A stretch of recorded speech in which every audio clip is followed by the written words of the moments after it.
Assalamualaikum warahmatullahi wabarakatuh. Untuk pembelajaran kali ini, laporan audit sektor publik, saya tidak membuat slide tersendiri seperti biasa, tapi saya akan menambahkan beberapa hal di dalam presentasi yang dilakukan oleh kelompok 12 ini ya, kalau nggak salah. Oke, nah kemudian seperti minggu lalu, soal-soal kuis yang akan dikeluarkan pada hari ini akan saya sertakan sembari memberikan komentar atau sembari menambahkan beberapa hal terkait dengan pelaporan audit. Baik, kita langsung saja mulai dengan presentasi. Assalamualaikum warahmatullahi wabarakatuh. Halo semua, perkenalkan kami dari kelompok 10 kelas audit sektor publik yang terdiri dari Salsabila Anggiani Amreza, Dio Prakoso Ramadi, dan Maria Afrina Kartini. Pada video kali ini, kami akan membahas mengenai yang pertama, definisikan pelaporan, kedua, cara menyusun dan menyiapkan pelaporan, ketiga, menyusun pelaporan audit keuangan, dan yang terakhir, jenis-jenis pendapat auditor dan kriterianya. Pembahasan pertama yaitu definisikan pelaporan. Pelaporan audit dilakukan berdasarkan hasil analisis terhadap kertas kerja yang sudah dibuat pada proses pelaksanaan audit.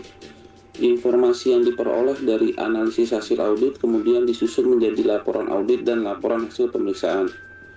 Berikut ini ada beberapa tipe laporan audit. Yang pertama, laporan audit tahunan atau annual audit report. Yang kedua, laporan audit triwulanan atau 3 months audit report. Yang ketiga, laporan kemajuan kinerja bulanan atau monthly progress report. Yang keempat, laporan survei pendahuluan preliminary survey report. Yang kelima, laporan audit interim audit report. Oke. Nah, untuk definisi pelaporan atau yang dimaksud di sini dengan pelaporan audit, jadi pelaporan audit itu dikatakan dilakukan berdasarkan hasil analisis terhadap kertas kerja yang sudah dibuat pada proses pelaksanaan audit. Jadi seperti yang kita ketahui, seperti yang sudah Anda pelajari pada mata kuliah audit, bahwa dalam melakukan proses audit itu auditor akan mendokumentasikan seluruh bukti-bukti auditnya dalam kertas kerja audit, atau ada juga yang menyebutnya dengan kertas kerja pemeriksaan atau working paper. Nah, kertas kerja tersebut nantinya akan dianalisis dan hasil analisisnya itu akan dilaporkan dalam bentuk pelaporan audit. Ya. Jadi, sekali lagi bahwa laporan audit itu terdiri dari informasi yang diperoleh dari analisis hasil audit melalui kertas kerja yang kemudian disusun menjadi laporan audit atau laporan hasil pemeriksaan. Nah, untuk ini pertanyaannya adalah pelaporan audit dilakukan berdasarkan, itu soalnya ya, pelaporan audit itu dilakukan berdasarkan apa? Nah, berdasarkan analisis hasil terhadap kertas kerja. Oke, nah kemudian yang kedua, di sini kebetulan ada 2 soal yang bukan termasuk tipe laporan audit adalah, nah ini kan ada 5 tipe ini. Ada laporan audit tahunan, tentu saja yang dibuat atas hasil audit per periode tahunan, satu periode akuntansi. Kemudian laporan audit triwulanan, kemudian laporan audit kinerja bulanan, kemudian laporan survei pendahuluan, dan laporan audit interim. Nah, biasanya disebut juga dengan laporan audit pendahuluan atau interim audit report. Nah, yang ditanyakan adalah yang bukan termasuk tipe laporan audit. Nanti akan saya sajikan 4 jenis laporan. Anda silakan pilih mana yang bukan merupakan tipe laporan audit. Oke, kita lanjutkan. Selanjutnya, cara menyusun dan menyiapkan pelaporan. Yang pertama, menyusun laporan keuangan terdiri dari surat pengantar, ringkasan laporan, susunan laporan hasil audit. Lalu selanjutnya, mendapatkan komentas inkasi terdiri dari menanggapi respon audit atas konsep laporan, mengadakan pertemuan dengan pimpinan instansi yang diaudit, memanfaatkan komentar instansi untuk memperbaiki konsep laporan, mengatur cara mendapatkan komentar dari instansi yang diaudit, menelaah atau mengevaluasi komentar instansi yang diaudit. Yang terakhir, ada menyusun laporan audit, terdiri dari mencocokkan referensi, menelaah konsep laporan akhir, dan yang terakhir mendistribusikan laporan. Oke, yang ingin saya sampaikan di sini adalah terkait dengan mendapat komentar dari instansi. Jadi dalam menyusun dalam menyusun dan menyiapkan pelaporan, itu auditor harus menanggapi respon auditi atas konsep laporan. Jadi konsep laporan, draft laporan itu akan didiskusikan dengan auditi tentunya, lalu kemudian akan ditanggapi oleh auditi bagaimana temuan-temuan, bagaimana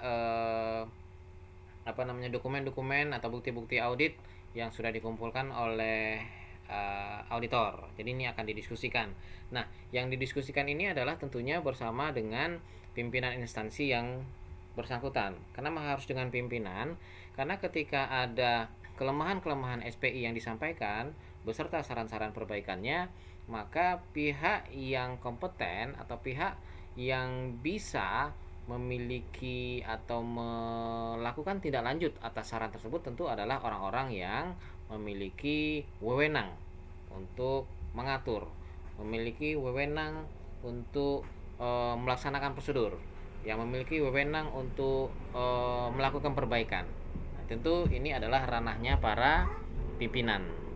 Namun kalau seandainya hanya staf-staf saja yang melakukan diskusi dengan audit terkait dengan temuan-temuan audit, maka itu tentu secara dilihat dari efektivitasnya tentu tidak akan efektif. Kenapa? Karena para staf tidak memiliki wewenang untuk melakukan perubahan-perubahan, melakukan tindak lanjut atas masukan yang diberikan oleh auditor. Oke, nah nantinya komentar-komentar dari auditi atau dari pihak yang diaudit itu nanti akan dievaluasi oleh auditor untuk nantinya disusun menjadi laporan audit. Nah, menyusun laporan audit itu dilakukan di sini dengan 3 cara ya. Yang pertama dengan mencocokkan referensi, yang kedua menelaah konsep laporan akhir, dan yang ketiga mendistribusikan laporan. Nah, jadi di sini pertanyaan yang sudah kita bikin adalah nih, langkah menyusun laporan audit adalah kecuali. Nah, ya di sini ada 3, tentu yang kita tanyakan adalah yang kecuali. Oke, kita lanjutkan. Selanjutnya, kita akan membahas bagian 3, yaitu menyusun pelaporan audit keuangan. Jadi dalam penyusunan pelaporan audit keuangan ditentukan dengan adanya standar. Nah, standar pelaporan audit keuangan menurut PSAI itu terdiri dari yang pertama, laporan audit harus menyatakan apakah laporan keuangan disajikan sesuai dengan prinsip akuntansi yang berlaku umum. Yang kedua, laporan audit harus menunjukkan keadaan yang di dalamnya prinsip akuntansi tidak secara konsisten diterapkan dalam penyusunan laporan keuangan periode berjalan dalam hubungannya dengan prinsip akuntansi yang diterapkan dalam periode sebelumnya. Ketiga, pengungkapan yang informatif dalam laporan keuangan harus dipandang memadai, kecuali dinyatakan lain dalam laporan audit. Nah, yang keempat, laporan audit harus memuat pernyataan pendapat mengenai laporan keuangan secara keseluruhan atau mengenai suatu hal yang menyebabkan bahwa pernyataan pendapat tidak bisa diberikan. Oke, ini adalah merupakan 4 standar pelaporan ya, 4 standar pelaporan menurut PSAI ya.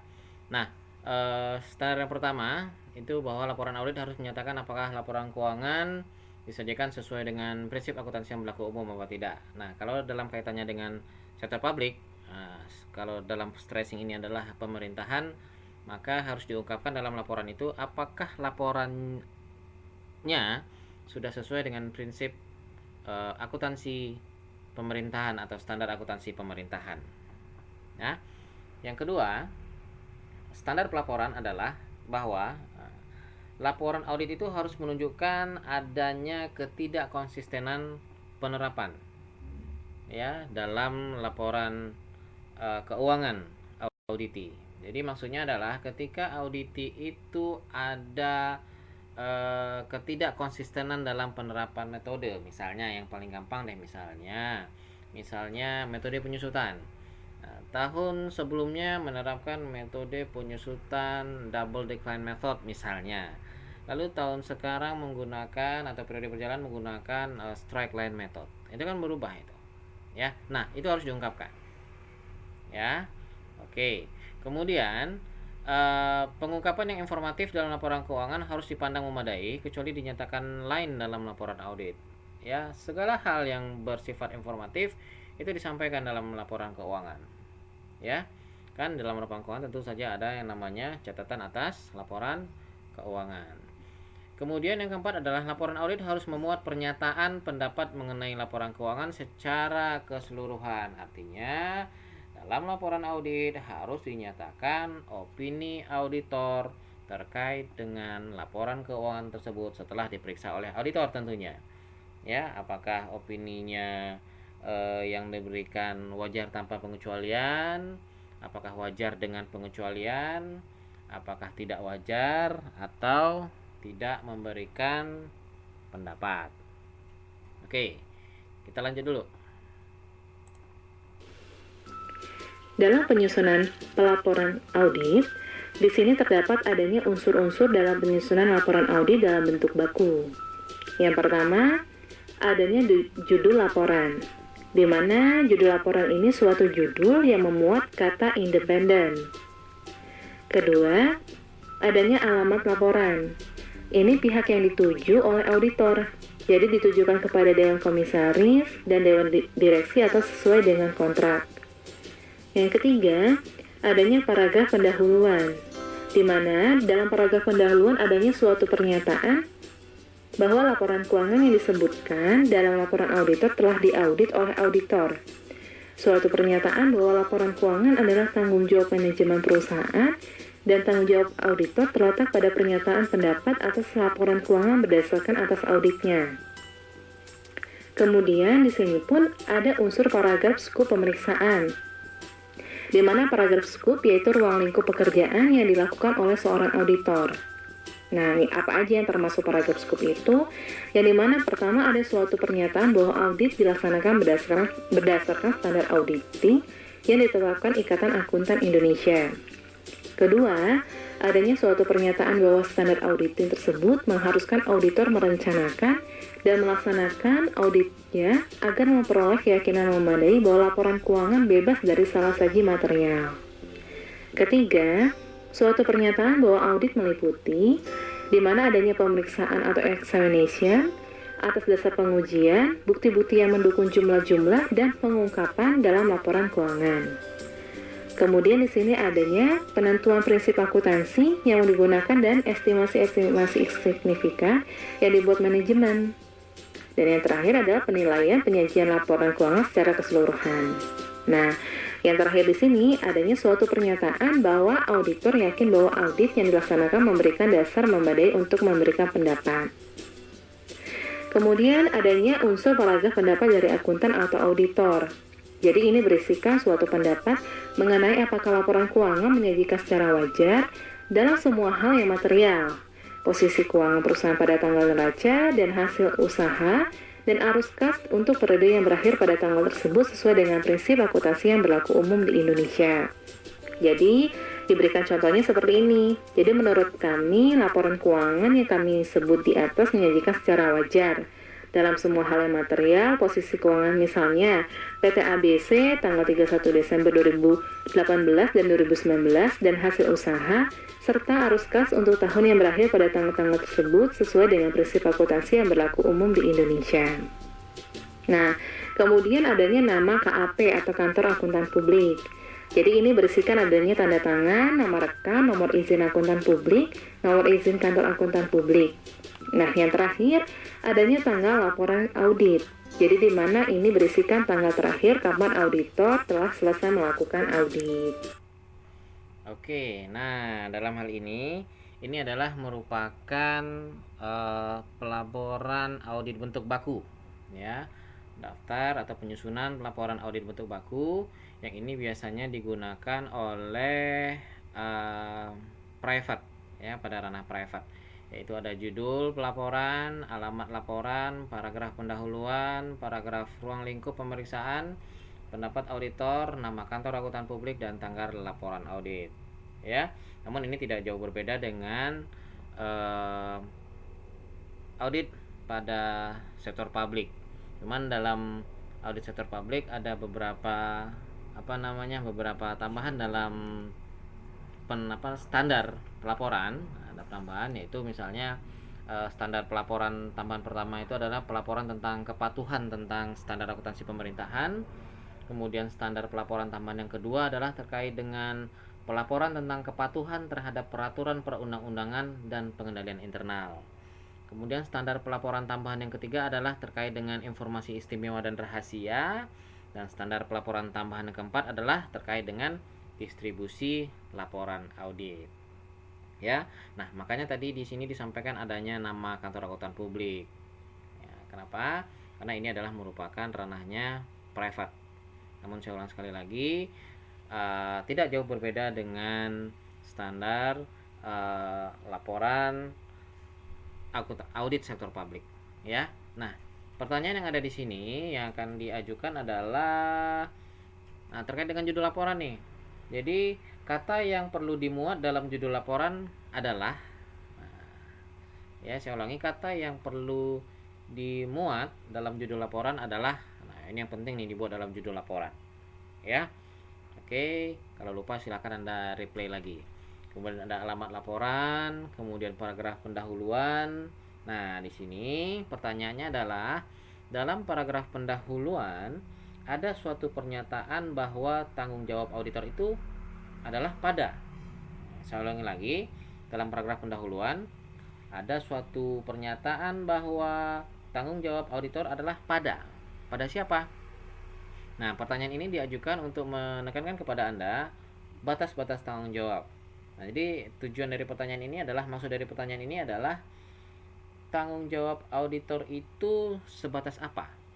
Apakah sebatas pernyataan pendapat atas laporan keuangan, atau isi laporan keuangan juga merupakan tanggung jawab auditor, atau untuk menegakkan SPI juga tanggung jawab auditor? Nah, ini maksud pertanyaannya, ya. Oke, ini untuk paragraf pendahuluan. Nah, kemudian lagi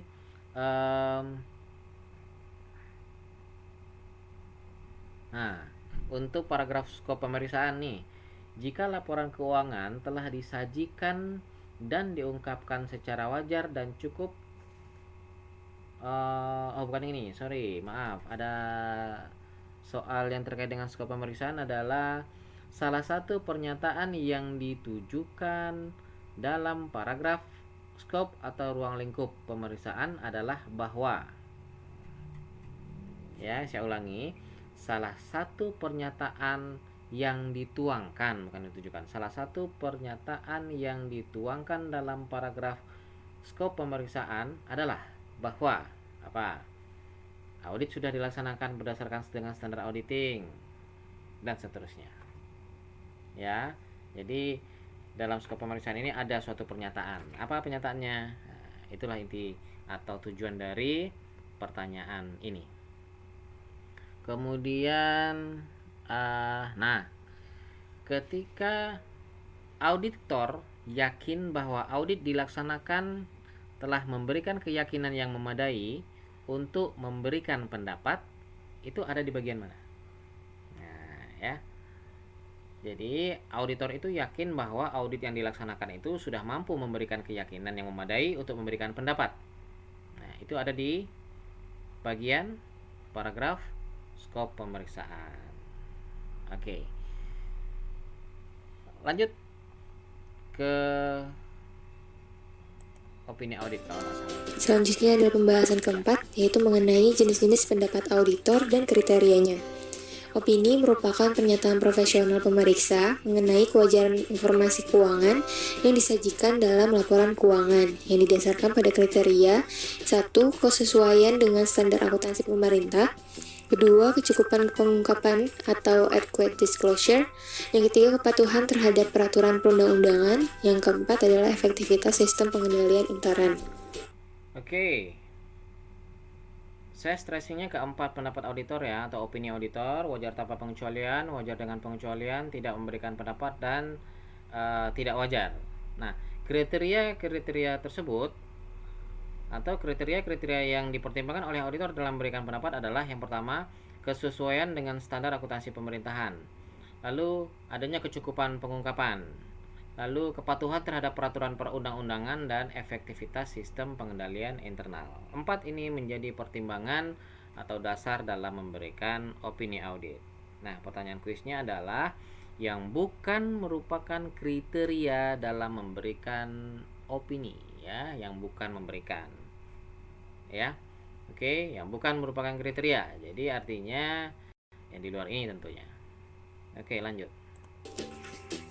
Jenis-jenis pendapat auditor yang pertama yaitu pendapat wajar tanpa pengecualian atau unqualified opinion, di mana menyatakan bahwa laporan keuangan telah disajikan dan diungkapkan secara wajar dan cukup dalam semua hal yang material. Kriteria pada pendapat wajar tanpa pengecualian yaitu pertama, laporan keuangan sudah lengkap. Kedua, 3 standar umum telah dipenuhi. Ketiga, bukti yang cukup telah diakumulasi untuk menyimpulkan bahwa 3 standar lapangan telah dipatuhi. Yang keempat, tidak ada keadaan yang memungkinkan auditor untuk menambahkan paragraf penjelas atau modifikasi laporan. Oke, saya langsung potong. Nah, jadi opini yang pertama adalah unqualified opinion. Ya, dalam tanda kutip ini adalah merupakan opini yang diidam-idamkan oleh pemerintah daerah, oleh entitas. Kenapa? Karena opini ini menunjukkan atau menyatakan bahwa laporan keuangan yang telah disusun atau yang telah disajikan itu telah sesuai dengan prinsip akuntansi yang berlaku umum. Ya, dalam semua hal yang material. Kenapa dalam semua hal yang material? Karena diperiksakan secara sampling. Kemudian materialitas, tingkat materialitas itu harus dipertimbangkan dalam melakukan audit. Karena tidak mungkin rasanya untuk mengaudit seluruh dokumen yang tersedia pada auditi. Ya, jadi artinya sistem sampling dengan mempertimbangkan tingkat materialitas. Nah, kapan saja auditi diberikan opini wajar tanpa pengecualian atau WTP atau unqualified opinion? Ketika laporan keuangannya sudah lengkap, ketika standar umum telah terpenuhi, ketika bukti audit yang cukup telah memenuhi standar lapangan, dan tidak ada keadaan yang memungkinkan auditor akan memodifikasi opininya ya, atau misalnya menambahkan paragraf penjelas. Artinya sempurna jika sesuai dengan prinsip akuntansi yang berlaku umum, sempurna dia dalam tanda kutip, maka dia akan diberikan opini wajar tanpa pengecualian. Oke. Dengan kata lain, informasi keuangan yang disajikan dan diungkapkan dalam laporan keuangan dapat digunakan oleh para pengguna laporan keuangan. Ini adalah opini yang dinyatakan dalam bentuk baku laporan hasil pemeriksaan atas laporan keuangan. Yang kedua adalah pendapat wajar tanpa pengecualian dengan paragraf penjelasan atau modified unqualified opinion. Keadaan tertentu mungkin mengharuskan auditor menambahkan suatu paragraf penjelasan atau bahasa penjelasan yang lain dalam laporan auditnya. Kriterianya yaitu yang pertama, adanya ketidakkonsistenan penerapan prinsip akuntansi. Yang kedua, keraguan besar akan konsep going concern. Yang ketiga, auditor setuju dengan suatu penyimpangan dari prinsip akuntansi atau adanya penekanan atas suatu hal. Selanjutnya yaitu pendapat wajar dengan pengecualian atau qualified opinion. Opini wajar dengan pengecualian menyatakan bahwa laporan keuangan telah disajikan dan diungkapkan secara wajar dan cukup dalam semua hal yang material, kecuali untuk dampak hal-hal yang berhubungan dengan yang dikecualikan. Dengan kata lain, informasi keuangan yang disajikan dan diungkapkan dalam laporan keuangan yang tidak dikecualikan dalam opini pemeriksa dapat digunakan oleh para pengguna laporan keuangan. Kriterianya yaitu laporan keuangan secara keseluruhan telah disajikan secara wajar tetapi ada pembatasan ruang lingkup audit atau data keuangan menunjukkan kelalaian dalam mengikuti peraturan akuntansi yang berlaku. Oke. Yang kedua ya, yang menurut saya yang kedua, yang tadi saya skip saja yang wajar tanpa pengecualian dengan bahasa penjelas. Yang kedua yang ingin saya tekankan adalah pendapat wajar dengan pengecualian atau qualified opinion. Ketika pemerintah daerah memperoleh opini qualified opinion, itu artinya adalah laporan keuangannya telah disajikan dan diungkapkan secara wajar dan cukup dalam semua hal yang material, kecuali, nah ada pengecualiannya, ada kecuali beberapa hal yang memiliki dampak terhadap hal-hal yang berhubungan dengan yang dikecualikan. Ya, simpelnya kecuali. Ya, ada pengecualian. Ya, dalam tanda kutip tidak sesempurna ketika laporan keuangan itu memperoleh opini wajar tanpa pengecualian. Ya, saya sangat yakin Anda memahami ini di mata kuliah audit. Oke, kemudian kapan diberikan opini wajar dengan pengecualian? Ya, berarti turunan dari ini bahwa secara keseluruhan laporan keuangannya telah disajikan secara wajar, tapi memang ada pembatasan ruang lingkup audit, kemudian ada beberapa pengecualian atau temuan di mana temuan tersebut akan berdampak atau berdampak tapi tidak signifikan terhadap laporan keuangan. Ya. Oke. Lanjut. Dan dalam mengikuti peraturan akuntansi yang berlaku. Opini tidak wajar atau adverse opinion. Opini tidak wajar menyatakan bahwa laporan keuangan tidak disajikan dan diungkapkan secara wajar dan cukup dalam semua hal yang material. Dengan kata lain, informasi keuangan yang disajikan dan diungkapkan dalam laporan keuangan tidak dapat digunakan oleh para pengguna laporan keuangan, atau laporan keuangan tidak mencerminkan keadaan yang sebenarnya. Nah, laporan audit dengan pendapat tidak wajar atau adverse opinion ini diberikan ketika laporan keuangannya itu mengandung salah saji material. Ya, salah sajinya itu mempengaruhi kondisi keuangan, mempengaruhi posisi keuangan secara signifikan. Ya, atau dengan kata lain disampaikan bahwa laporan keuangannya tidak mencerminkan keadaan sebenarnya. Atau artinya adalah laporan keuangan tidak dapat dijadikan sandaran, tidak dapat dijadikan referensi bagi pengguna laporan keuangan. Ya, karena dia memang tidak sesuai dengan prinsip akuntansi yang berlaku umum. Yang terakhir yaitu pernyataan menolak memberi opini atau disclaimer of opinion. Pernyataan menolak memberikan opini menyatakan bahwa laporan keuangan tidak dapat diperiksa sesuai dengan standar pemeriksaan. Dengan kata lain, pemeriksa tidak dapat memberikan keyakinan bahwa laporan keuangan bebas dari salah saji material. Dengan demikian, informasi keuangan yang disajikan dan diungkapkan dalam laporan keuangan tidak dapat digunakan oleh para pengguna laporan keuangan. Opini ini dikeluarkan ketika auditor tidak puas akan seluruh laporan keuangan yang disajikan. Kriteria pada pernyataan tidak memberikan pendapat yaitu yang pertama, auditor tidak dapat meyakinkan dirinya bahwa laporan keuangan secara keseluruhan telah disajikan secara wajar dan auditor merasa tidak independen. Yang kedua, pada saat tahapan awal persiapan audit, perusahaan yang akan diaudit tersebut memiliki integritas yang kurang atau setelah mengobservasi terlebih dahulu melalui tim pengendalian internal perusahaan yang diaudit ternyata pengendalian internalnya sudah terlihat buruk. Oke, yang menarik di sini adalah opininya tidak memberikan opini, pendapatnya tidak memberikan pendapat. Nah, atau disclaimer of opinion, ya, tidak memberikan pendapat. Atau auditor menolak memberikan pendapat. Kenapa? Nah, karena salah satunya itu adalah auditor dibatasi ruang lingkupnya. Bagaimana auditor bisa memberikan pendapat ketika dia sendiri tidak yakin pendapat apa yang akan diberikan? Nah, itulah bahasa sederhananya. Ya, jadi auditor tidak dapat meyakinkan dirinya bahwa laporan keuangannya telah disajikan secara wajar oleh auditi. Ya, jadi secara sehari-hari, secara simpelnya adalah bagaimana kita bisa memberikan pendapat atas sesuatu ketika kita tidak bisa melihat sesuatu tersebut secara keseluruhan. Nah, maka opininya adalah tidak memberikan pendapat atau disclaimer of opinion.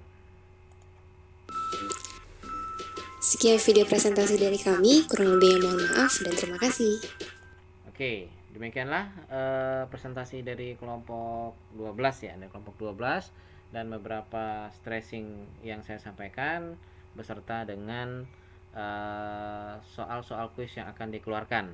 Nah, ini ada beberapa soal lagi, yaitu jika laporan keuangan telah disajikan dan diungkapkan secara wajar dan cukup dalam semua hal yang material, maka opini yang diberikan adalah, Apa opininya? WTP kah, WDP kah, disclaim kah, atau adverse? Ya.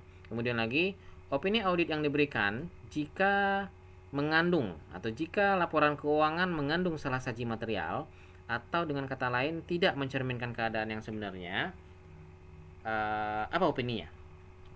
Atau opini audit yang diberikan jika laporan keuangan mengandung salah saji material atau dengan kata lain tidak mencerminkan keadaan yang sebenarnya, itu apa? Apa opininya? Oke. Atau satu lagi yang mungkin ini bisa keluar bisa tidak, karena ini bonus soal atau bonus tidak soal. Jika auditor tidak dapat meyakinkan dirinya bahwa laporan keuangan secara keseluruhan telah disajikan secara wajar atau auditor merasa tidak independen, maka opini audit yang diberikan adalah disclaimer kah, WTP kah, WDP kah, ya, atau yang lainnya. Oke, demikian saja untuk perkuliahan kali ini. Terima kasih. Assalamualaikum warahmatullahi wabarakatuh.